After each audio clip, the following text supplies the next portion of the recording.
we'll start with President Trump, who has signed a bill ordering the release of all files related to paedophile financier Jeffrey Epstein. Well, the president announced the move on Truth Social while attacking Democrats and claiming that the disclosures would hurt his opponents more than Republicans. Well, the sealed files will be made public within 30 days after the bill passed both the House and the Senate unanimously.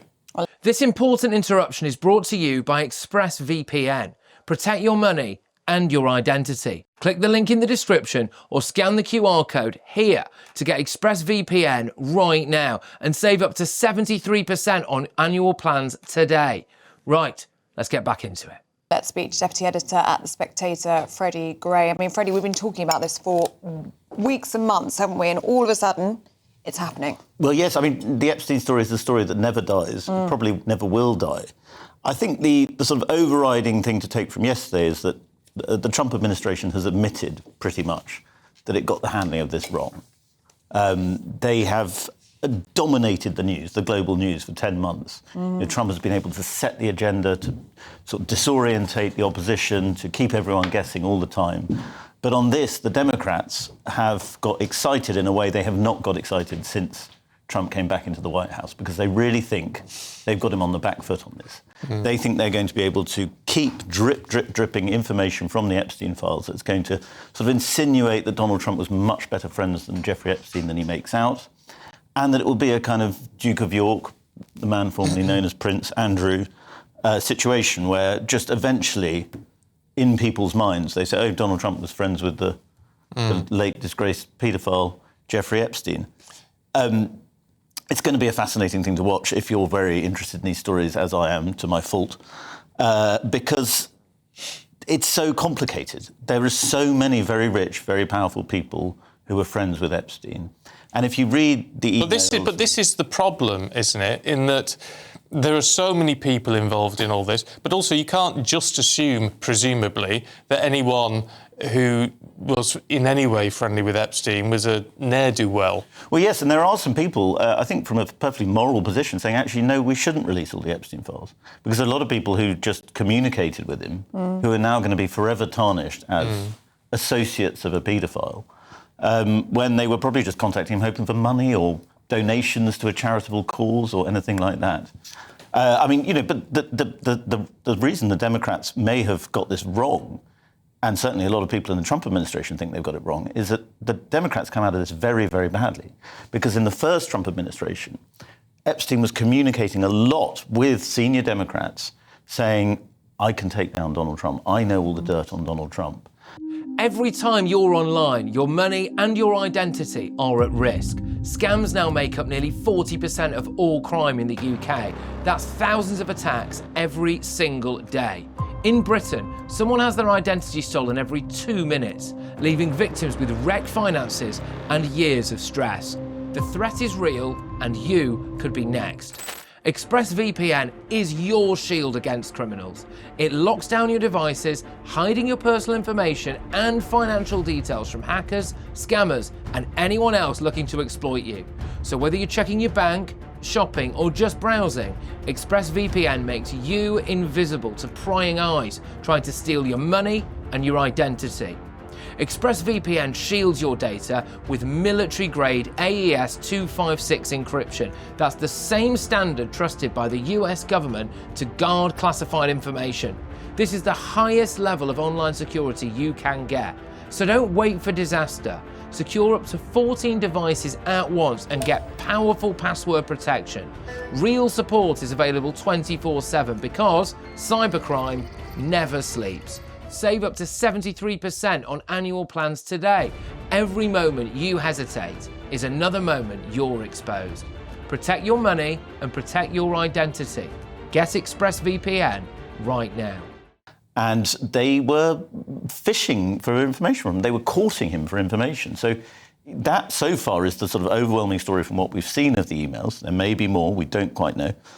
But it's the Democrats saying, can we use Epstein, this man who is seen as sort of public enemy, one of the public enemy number ones, to tar Donald Trump, to make him look bad.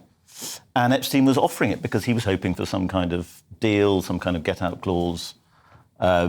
And I mean, this story, it kind of, everybody thinks it goes away and then it comes back, and it's just like a slug that kind of affects everything. But there are going to be portions, potentially large portions, that could be held back and withheld if they're deemed to approach on someone's personal lives. And this is where the Democrats have learned from the Republicans that in this age, you can always play conspiracy theory. So even if they release as many of the files as they can, there are going to be some that are held back on national security reasons. And it's thought that some investigations maybe... So if there's an ongoing investigation and you can claim it affects national security, you can redact the information from the file, even after passing this congressional approval. And so it's thought that the Trump administration may do that to any embarrassing things. But what that will mean is that the Democrats say, well, they still haven't released them all. They're playing funny games with us. There's still a great conspiracy there.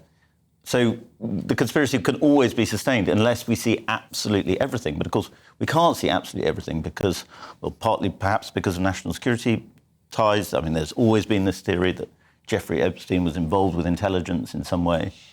But also partly because there are people who were victims or whatever who don't want to be named. And there are people who probably don't deserve to be caught up in the whole mess. But for your average American, will this put this to bed in that Trump has finally... I mean, before the election, he was saying these would get released, and then he's rode back on it, and that's obviously caused a lot of upset in the MAGA movement and your Marjorie Taylor Greens and all these sort of people. And so this is it enough to put that side of things to bed for your average American?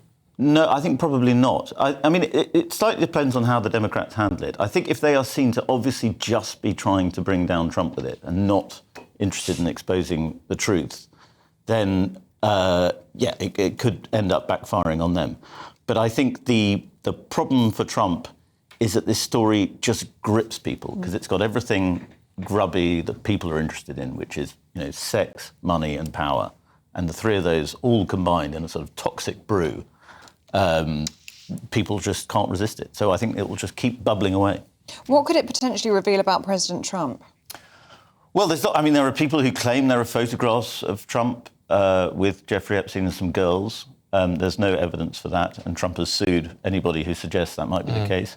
There's also a theory put about by Andrew Lowney, who's a biographer of Duke of York, that Melania had some sort of relationship with Epstein before Trump. Again, disproven. You get a legal suit if you claim that falsely. I mean, I think there are going to be lots of muck thrown around, and this is why Trump calls it a hoax and says it's very similar to the Russia hoax in his first term. Because the issue with it seems to be as well that a lot of it, and from what we've seen so far, it's so open to interpretation. I mean, the fact that Epstein in one of his emails referred to Trump as the dog who hasn't barked. Yes. But I mean, you can draw whatever conclusion you want from that. Well, you can. The interesting thing about that is I think it was in 2013, or possibly 2011, actually, before Trump was a serious presidential candidate. And so the fact that he was saying it then is slightly more revealing, because most of the other stuff that the Democrats have brought out has been obviously Epstein saying to Democrats, look, I know he's a serious political threat to you, I can help you get him down. So he was obviously, he was angling for something there. But he said it back in 2013, which is interesting. But what's also interesting is that we take the word of a sociopathic serial sex criminal who clearly can't be trusted as gospel. A lot of people do because it hurts Donald Trump.